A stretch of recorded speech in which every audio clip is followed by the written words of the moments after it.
తీర్పు వచ్చింది. గ్రామదేవతల ఆరాధనని అశ్రద్ధ చెయ్యకండి దయచేసి. గ్రామదేవతల ఉత్సవాల్లో అన్ని వర్ణాల వాళ్ళు పాల్గొని ఆవిడ ముత్యాలమ్మ కావచ్చు, పోలేరమ్మ కావచ్చు, ఎవరైనా కావచ్చు, ఆవిడే పరబ్రహ్మస్వరూపం అని ఆరాధన చేయండి. ఖచ్చితంగా మీ కుటుంబాలన్నీ బాగుంటాయి, మీ కుటుంబాలన్నీ బాగుంటాయి.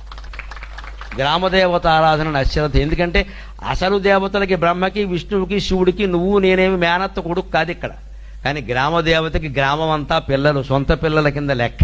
ఆవిడ కాపాడు తీరుతుంది. బంధుత్వం ఉంది అక్కడ.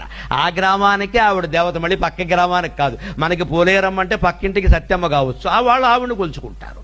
బంధుత్వం ఉంది అక్కడ. మన పితృదేవతలు మనని కాపాడినట్టే గ్రామదేవతలు మనని కాపాడుతారు. హిందూ సంస్కృతిలో గ్రామదేవత ఆరాధన చాలా ముఖ్యం.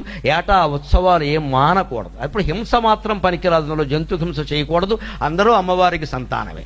కానీ మామూలుగా చేసే విధానంగా హాయిగా చేసుకోవాలి. ఆ గ్రామదేవత కూడా పురుషోత్తముడితో సమానం.